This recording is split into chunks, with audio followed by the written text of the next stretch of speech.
واللہ کتاب الماری میں تھی، میں باہر تھا، وہ مجھے دیکھ رہی تھی، میں واللہ تعالی تو حانس نہیں ہو سکتا۔ اب تو مطالعے کا یہ ہو گیا، کش میں بھی میں نے کہا نہیں یہ زمانہ بہت، طلبا سے بات کر رہا تھا، وہ آئے تھے میرے پاس، اللہ تعالیٰ آپ حضرات کے علم و عمل میں بہت برکت دے، آپ کی ذمہ داریاں، اور مجھے معلوم ہے علماء کی ذمہ جب تشکیل ہوتی ہے نا تو کتنے مسئلے ہوتے ہیں، مسجد کی امامت بھی ہے، درسگاہ کا درس بھی ہے، خود اپنی کوئی اگر تصنیف یا تاریخ، مولانا الیاس صاحب رحمۃ اللہ علیہ اس کو بہت فرماتے تھے، دین کا جو کام جس شکل سے ہو رہا ہے، تصنیف و تالیف ہو، درس و تدریس ہو، مشائخ اور علماء کے خطبات، ان کے وعظ وغیرہ ہوں، ہمارا یہ کام سب مل کر ایک ہے۔ فرماتے تھے یتلو علیہم آیاتہ ویزکیہم ویعلمہم الکتاب والحکمہ، تینوں چیزیں ایک ساتھ دے کر بھیجا تھا اللہ نے حضور کو، ایک طرف دعوت بھی تھی، تزکیہ نفس خانقاہی شکل بھی تھی، اور تعلیم و تعلم کیسا کہ آخر تک ابو بکر و عمر سیکھتے رہے، تربیت ہوتی رہی، وہ ابو بکر و عمر جن کی شانیں، لیکن تربیت کیسی، اس لیے تعلیم کے ساتھ تربیت ساتھ چلتی تھی، تعلیم اور تربیت دونوں چیزیں ساتھ۔ ایک دفعہ لوگوں نے شکایت کی حضور اکرم صلی اللہ علیہ وسلم سے، یہ عمر اتنے زور سے قرآن پڑھتے ہیں کہ ہماری، عمر بلایا، کون؟ لو کان بعدی نبی لکان عمر، جن کے بارے میں حضور فرما رہے ہیں، اتنی زور سے پڑھتے لوگ، تھوڑا نیچے آؤ۔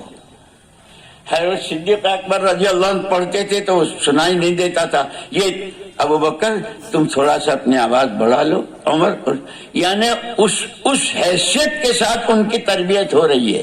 اسی لیے ہم تو بار بار کہتے ہیں جب تک اپنے علماء کی صحبت، میں جماعتوں میں بہت کہتا ہوں، مجموعوں وغیرہ میں، علماء کی صحبت کے بغیر، اس لیے کہ مولانا یوسف صاحب رحمۃ اللہ علیہ فرماتے تھے ہمارے دین میں تو دو چیزیں ایک ساتھ ہے، فضائل اور مسائل، فضائل اور مسائل۔ قرآن کا اکثر حصہ جو فضائل سے متعلق ہے، انبیاء کے واقعات، وہ تو مکی زندگی میں اترا، احکامات تو سارے مدنی زندگی میں آئے، لیکن فضائل ہے اور مسائل نہیں ہے تو نماز تو بہت اونچی عبادت ہے، اور اشراق پر تو حج عمرے کا ثواب ہے، اور یوں ہے، لیکن طریقہ نہیں معلوم۔ مجھے عجیب بات بہت خوشی ہوئی، نبی 4 چیزیں بتاتے ہیں۔ سب سے پہلے نیت، انما الاعمال بالنیات، جو بھی عمل سب سے پہلا دار و مدار نیت پر، نبی پہلے نیت بتاتے ہیں پھر عمل بتاتے ہیں۔ نیت بتائی، نماز بتائی، لیکن نماز کا پھر طریقہ بتاتے ہیں، اور اس نماز کو اس طریقے پر پڑھو گے تو اس کے اثرات دنیا پر کیا قائم ہوں گے اور قبر، حشر، آخرت پر۔ 4 چیزیں نبی بتاتے ہیں، اس کے آپ وارث ہیں۔ فضائل بھی آپ کے پاس، 5 وقت کی نمازوں کا اہتمام، روزہ اگر صبح سے شام تک بھوکا پیاسا رہا، نیت نہ کی تو روزہ نہیں ہوگا، یہ ہے۔ تو نیت بھی ہے، عمل بھی ہے، طریقہ عمل بھی ہے، اور پھر اس پر اللہ کے وعدوں کا یقین کر کے اس عمل کو کرنا۔ اس سب کے آپ حضرات وارث ہیں، اور ہر وارث اپنے مورث کی میراث کی پوری حفاظت کرتا ہے۔ یہ معمولی مکانات، جائیدادیں، زمینیں، اس کی لوگ کس طرح کتنے لڑتے ہیں، آپ کو تو اللہ پاک نے دیا۔ اپنی اس نعمت کی میں تو کہا کرتا ہوں، علم نبوت کے ساتھ علم ساتھ آیا۔ نبوت میں دعوت آئی، قولوا لا الہ الا اللہ، سب سے پہلے اقرأ باسم ربک الذی خلق۔ علم، دعوت اور علم دونوں چیزیں ساتھ چلیں گی، بغیر علم کے دعوت بھی نہیں۔ کیا ایمان بنانا ہے، پہلے سیکھنا ہے۔ تو یہ اللہ نے آپ کو دونوں چیزوں سے نواز رکھا ہے۔ اس نعمت پر ہم سجدہ شکر کریں تو سر نہیں اٹھا سکتے، اس کی قدر بھی کرنی ہے۔ اور پھر یہ کسی کی ذاتی ملک نہیں ہے، علم جو ہے یہ کسی کی ذاتی ملک نہیں ہے۔ برابر کا بچہ امت کا اور قیامت تک آنے والے اس علم نبوت میں برابر کے شریک ہیں، سب حضور کے علم کے وارث ہیں، ان تک پہنچانا بھی ہے وارثوں کا، جیسے حق آپ حضرت میراث کے مسائل بیان کرتے ہیں، بہنوں کا، ماں کا، بھائیوں کا، یہ وہ چھوٹوں جو ہوتے، ایسے ہی پوری امت کا حق ہے۔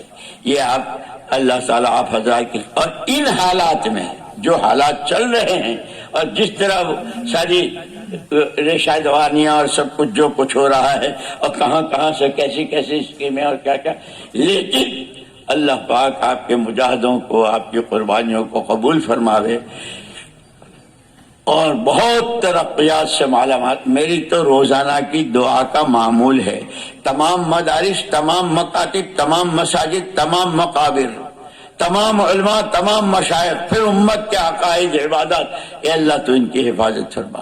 اس وقت تو حالات جو ہیں، جیسے میں نے کہا نا کہ مارکیٹوں میں جس طرح سامانوں کے سودے ہوتے ہیں، اس طرح امت کے عقائد کے سودے ہوتے ہیں، اس ساری ذمہ داری کو بھی سمجھنا ہے۔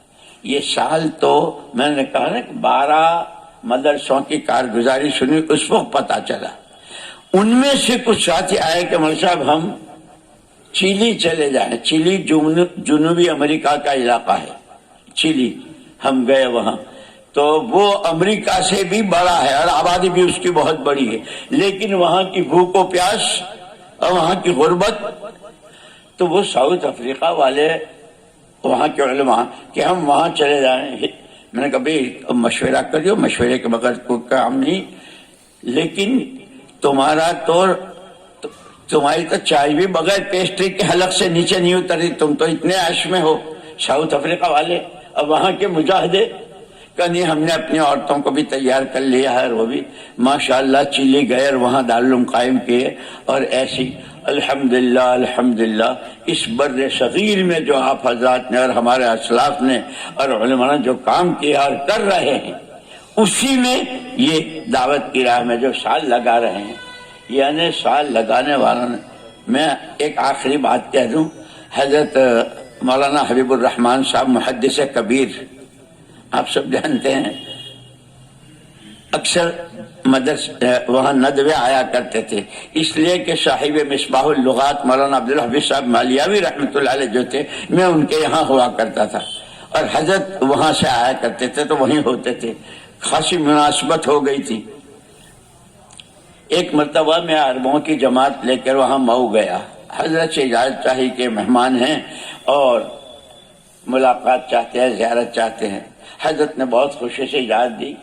50 عرب تھے، اور اللہ کی شان، اس میں جو مدینہ یونیورسٹی کے جو اساتذہ، ان میں ایک بڑے عالم وہ بھی اس جماعت میں تھے، اور شام کے کچھ بڑے تاجر وہ بھی تھے، بہت عجیب گلدستہ تھا وہ، 50 عرب تھے۔ حضرت تشریف لائے، فردن تعارف کیا، آپ کون ہیں، کہاں کے ہیں، وہاں کیا کرتے ہیں، یہاں ہندوستان کیوں آئے ہیں، 4 سوال 50 سے پوچھے، اور جب ساروں نے جواب دیا کہ ہم وہ ہیں، وہاں یہ کرتے ہیں، یہاں وقت لگانے کے لیے اور دعوت کے کام کو سمجھنے کے لیے آئے ہیں، اس پر حضرت نے اپنے ادارے کے تمام وہ عہد جو ان کا معاہد ہے، تمام اساتذہ کو بلایا اور فرمایا بھائی میرے لیے تو حجت کے لیے جماعت کافی ہے، جماعت میں کے اس بارے میں کہ میرے لیے جماعت کافی ہے، اس سے جو میرا تعارف۔ پھر مجھ پر اصرار ہوا تم کچھ کہو۔ حضرت آپ مجھے اس وقت سے جانتے ہیں جب میں عربی چہر میں وہاں ندوے میں تھا، میں تو آپ کے شاگردوں کا نہیں، تمہیں کچھ کہنا ہے؟ یا اللہ، اب بڑوں کی بات، جیسے یہاں سے حکم آیا تھا کہ ہم علماء کی ایک نشست چاہتے ہیں، میں نے کہا بے اچھی بات ہے، بیٹھ جائیں گے حضرات کی خدمت۔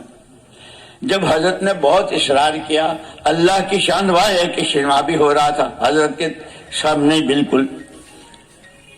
میں نے کہا حضرت ایک غلط فہمی کا ازالہ سمجھ میں آ رہا ہے، وہ کیا؟ میں نے کہا علماء یہ کہتے ہیں کہ تبلیغ والے جو ہیں تو علماء کو پوچھتے ہی نہیں، یہ تو خود ہی حضرت بن جاتے ہیں۔ اور میں نے کہا یہ تبلیغ والے جو کہتے ہیں پتہ نہیں ان مولویوں کو کیا ہو گیا ہے، تبلیغ میں لگتے ہی نہیں۔ میں نے کہا وہ بھی اور یہ بھی دونوں غلط فہمی پر ہے. کیا ہوا؟ میں نے کہا حضرت یہ اجتماع ہو رہا ہے. کون ہے؟ ٹانگے والے، رکشے والے، مزدوری والے، کارخانے، اور بالکل گاؤں کا علاقہ تھا. اس مجمع سے آپ خود دیکھیں کہ جب سے ہمارے یہاں دینی مدارس عام طور پر چندوں سے اور اسی سے، ہم تو حکومت سے کوئی وہ نہیں لیتے. اب تک طلبہ آپ کو کتنے ملے، کس سے ملے اور چندے کتنے ملے؟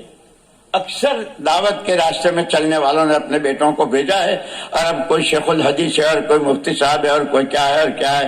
یہ اکثر کہ ہاں یہ بات تو ہے. پھر میں نے کہا نہیں یہ غلط فہمی ہے. اب وہاں ایک آپ کے حضرت بیٹھے ہوئے تھے تو کہا کہ دیکھا 4 مہینے لگا کے آیا، دھائیں دھائیں تقریر کی، ہمارے حضرت سے کچھ کہا ہی نہیں کہ آپ کچھ فرمائیں. میں نے کہا حضرت آپ کے حضرت وہ تھے کہ اگر ایک جملہ لے لیں حدیث کا ایک ٹکڑا اور اس میں کتنے اقوال وہ بیان کریں گے تو مجمع تو ایسا عمومی ہے کہ اس کے سر پر سے چلا جائے گا.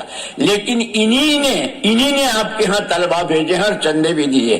کیا بھائی میں نے کہا میرے پاس بھی آتے ہیں مولوی صاحب مولویوں کو کیا ہو گیا؟ کیا ہوا؟ ارے ہم ان کے مدرسے میں گئے، 30 نیکیوں کا سوال کیا، 30 نیکیوں کا سلام کیا، السلام علیکم ورحمت اللہ، مصافحہ کیا اور جواب دیا اقسام، اور مصافحہ کیا اور چلے گئے.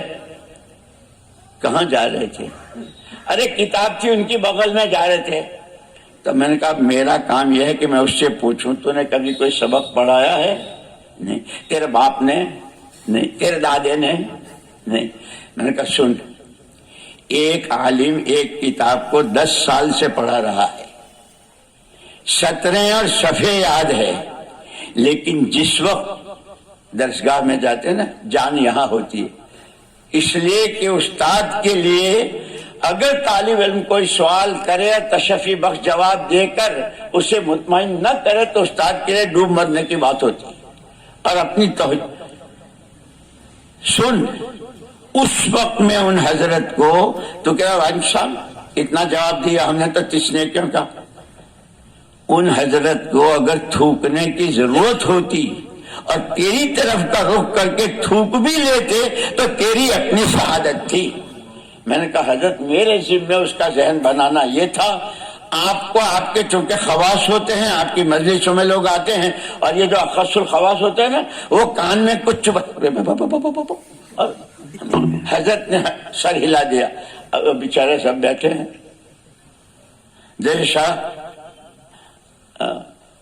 شاہ ولی اللہ صاحب کہ ہاں نہیں اب ذہن سے نکل گیا. خیر تو وہی تو میں نے کہا کہ یہ سب غلط فہمی پر ہے، ایسی بات نہیں ہے. بڑے حضرت مولانا الیاس صاحب رحمۃ اللہ علیہ تو سب سے پہلے خط حضرت قاری طیب صاحب رحمۃ اللہ علیہ کو تھا. بہت کمزور ہوں، بہت نائف ہوں اور ہر اعتبار سے کمزور ہوں، کیونکہ حضرت بھی وہیں کے طالب علم تھے دارالعلوم کے. ایک کام شروع کیا ہے لیکن جب تک آپ اہل علم کی سرپرستی نہ ہو پتہ نہیں کہاں کیا. وہ خط مولانا الیاس صاحب کا چھپا ہوا ہے.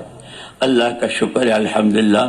اکثر ہم نے بہت سی جگہوں پر دیکھا ہندوستان میں علماء کرام کی سرپرستی اور اداروں میں اساتذہ، بلکہ بہت سے اساتذہ دوران سبق طلباء کا جو ذہن بناتے ہیں ماشاءاللہ فارغ ہونے کے بعد وہ سال بھی دیتے ہیں، 3 سال بھی دیتے ہیں اور کام بھی کرتے ہیں، مدرسہ بھی پڑھاتے ہیں. وہی ساؤتھ افریقہ والے چلی گئے، وہاں دارالعلوم قائم کیا. اور ایسا کہ یعنی جن کے کھانے کا معیار بہت اونچا، جن کے کپڑے بہت، اور وہاں سادگی کے ساتھ اللہ کا شکر ہے ہر جگہ. لیکن وہ تھے جنہوں نے سال لگایا تھا. میری درخواست ہے آپ حضرات اس کو، آپ کی جو ذمہ داریاں ہیں مدرسے کی، امامت کی، تصنیف و تالیف کی، اللہ پاک اس علم و عمل میں بہت برکت دے اور عافیت دے. اور پھر میں ایک بات اور کہتا ہوں، ہنسا دوں میں نے کہ مولوی صاحبان جو ہے نا 7 سے 10 کا مدرسہ ہوتا ہے. مدرسے کے بعد اگر دیکھو تو جب جاتے ہیں نا تو بیگم صاحبہ ساتھ ہیں، ایک بچہ تو انگلی پکڑا ہوا ہے، ایک کندھے پر ہے اور ایک پیٹ میں ہے۔ کہاں جا رہے ہیں؟ وہ ڈیلیوری کا مسئلہ ہے۔ کیوں کہ نکاح کے دن پڑھا تھا، نکاح کے دن سنا تھا، تزوج الودود الولود فإنی مکاثر بکم الامم۔ اب بچے بھی ہیں، مدرسہ بھی ہے اور محتم صاحب اور کمیٹی بھی ہے، یعنی کمیٹی بھی ہے، اس لیے کہ وہ کمیٹی والا جو پیچھے بیٹھا ہوا ہے اگر 2 منٹ دیر ہو جائے مسلح پر آنے میں، مولانا جی تو رہنا مولوی صاحب بیچارے میں وہ ادھر کمیٹی والا، ادھر محتمم صاحب، ادھر وہ بچہ، ادھر وہ ڈیلیوری اور قرضے اکثر، اس لیے کہ آمدنی اللہ جل شانہ آپ حضرات کی بہت مدد فرمائے، بہت مدد فرمائے۔ لیکن وَلَا تَمُدَّنَّ عَيْنَيْكَ إِلَىٰ مَا مَتَّعْنَا بِهِمْ زَهْرَةَ الْحَيَاةِ الدُّنْيَا لِنَفْتِنَهُمْ فِيهِ وَرِزْقُ رَبِّكَ خَيْرٌ وَأَبْقَىٰ وَرِزْقُ رَبِّكَ خَيْرٌ وَأَبْقَىٰ۔ اللہ کی ذات لامتناہی کے لامتناہی خزانے وہ آپ ہی کے لیے ہے، کوئی براہ راست اس سے تعلق۔ انما الخیر خزائن وللخزائن مفاتیح فطوبى لعبد جعله الله مفتاحا للخیر ومغلاقا للشر۔ آپ کے ہاتھوں جو خیر آ رہی ہے، آپ اسی چابی سے، آپ اسی وقت سے، آپ انہی دعاؤں سے، انہی لمبے سجدوں سے، راتوں کے آنسوں سے اللہ کی ذات لامتناہی کے لامتناہی خزانوں سے وہ غیبی مددیں اتروا سکتے ہیں کہ امت بھی دیکھتی رہ جائے۔ سب کچھ آپ کے پاس ہے، لیکن اسے ذاتی ملک نہیں ہے، بلکہ میں تو کہا کرتا ہوں کہ صحابہ 600 سال کے شرک اور 600 سال کے کفر کی جہالت کے سمندروں میں ڈبکیاں کھا کے آئے تھے۔ ہم مصابیح الہدی من کان یستن منکم فلیستن بمن قد مات۔ جو اپنی زندگی کی باغ ڈور کی کون تھے، کیا ہوئے، کاہے پر ہوئے؟ پہلے دن کا پہلا سبق تھا جان، مال اور صلاحیت یہ تمہاری اپنی ملک نہیں ہے، نعمت ہے اللہ کی طرف سے اور امانت ہے اللہ کی۔ ان تینوں کے اپنے صحیح مصرف میں لگانے کا نمونہ محمد الرسول اللہ صلی اللہ علیہ وسلم۔ جان وہاں لگے، مال وہاں لگے، صلاحیت وہاں استعمال ہو۔ اللہ ہماری حفاظت فرمائے۔ اس وقت امت اپنی نادانی کی وجہ سے جان، مال، صلاحیت غیروں کے استعمال میں آ رہی ہے۔ بچوں سے، جوانوں سے میں کہاں کے قصے آپ حضرات کو سناؤں، بہت لمبا وقت ہو گیا، اللہ معاف فرمائے۔ بس درخواست اتنی ہے آپ حضرات سے، تو دعاؤں کی درخواست ہے، دعاؤں کی درخواست ہے، اور ماشاءاللہ اس میں سال لگائے ہوئے بھی ہیں، سال لگا رہے بھی ہیں۔ ایک یعنی ارادے کے طور پر ارادے کا اظہار کر لیں کہ انشاءاللہ اپنی ان ساری مصروفیتوں کے ساتھ، اس وقت میں جو رائمن گیا تھا تقریباً 3500 علماء سال لگا رہے ہیں۔ ہمارے یہاں بھی اپنے ہندوستان میں، ادھر کرناٹک میں، گجرات میں سینکڑوں علماء سال لگا رہے اور چل رہے ہیں۔ اس وقت بھی ہمارے ساتھ 2 مولوی صاحبان جن کا سال پورا ہوا اور وہ ماشاءاللہ چل رہے ہیں، اللہ تعالیٰ قبول فرمائے۔ ان میں جن کا سال نہیں لگا ہے، اور وہ آسام کے شیخ الحدیث صاحب کا تو میں نے سنا ہی دیا، آپ حضرات کی توجہ اور آپ کا فکر دعا ہے۔ یہی حال بنگلہ دیش میں ہوا، میں نے وہاں بیان کیا تو ایک مفتی صاحب نے کہا کہ میں نے تو تمہارا بیان سن کے سال کا ارادہ کر لیا، لیکن بہت بڑی ذمہ داری ہے۔ میں نے کہا کہ یہ ہمارے طلبہ، بنگالی طلبہ جو دارالعلوم دیوبند سے، سہارنپور سے، ندوے سے پڑھ کر آتے ہیں، تو سارے تو بدو بخش بھی نہیں ہوتے، سارے ذہین بھی نہیں ہوتے۔ کچھ میں نے وہ کیا ہے کہ ان کے لیے اشتاقہ وہ شروع کیا ہے۔ اگر میں چلا جاؤں گا سال میں تو پھر میں نے کہا کہ مولانا اتنا بتائیے آپ نے کب سے شروع کیا؟ کہ کوئی 7-8 سال ہوئے۔ تو میں نے کہا اس میں کچھ تو آپ کے معتمد پیدا ہوئے ہوں گے کہ ہاں الحمدللہ۔ میں نے کہا آپ ایسا کریں، جو آپ کے معتمد ہیں اور تشکیل آپ کی زیادہ دور نہ ہو، کوئی پیچیدہ مسئلہ ہے تو آپ آ سکیں، اور وہ ان معتمد کو جب آپ کی طرف سے ذمہ داریاں دی جائے گی تو وہ انشاءاللہ پھر آگے بھی ترقی کریں گے۔ دوسرے سال جب بنگلہ دیش کے اجتماع میں گیا تو مفتی صاحب ملے، مولوی صاحب آپ کے کہنے سے میں نے سال لگا لیا، الحمدللہ میرا وہ ادارہ برابر چل رہا ہے اور اس میں اور ترقی ہو رہی ہے، اس لیے کہ ہمارے یہاں تو بنگلہ دیش کے بہت طلبہ ہے، دارالعلوم دیوبند میں بھی اور اس میں بھی۔ یہ ابھی 3 سال کے درمیان جو لاک ڈاؤن وغیرہ ہوا اس میں کچھ طلبہ کی کمی اور وہی، اور اس میں بھی اللہ پاک آپ حضرات کو جزائے خیر دے، آپ حضرات کو جزائے خیر دے۔ میرا نواسا اس وقت سال میں چل رہا ہے، افتاء بھی کیا اس نے اور تخصص بھی، حدیث بھی کیا، اس کے بعد وہ ابھی سال میں چل رہا ہے، اس کا فون آیا تو اللہ کا شکر ہے یہ ساری ذمہ داریاں آپ حضرات اوڑے ہوئے ہیں، کر رہے ہیں۔ اس لیے درخواست کے طور پر پھر بہت ادب کے ساتھ عرض ہے، بہت ادب کے ساتھ، کوئی بے ادبی گستاخی ہے تو معاف کرنا، جن کا سال نہیں لگا ہے صرف وہ کھڑے ہو کر اظہار کے انشاءاللہ ہم اپنی یہ ساری ترتیب بنا کر سال ضرور لگائیں گے، بس اتنی میری درخواست ہے، وہ کھڑے ہو جائیں۔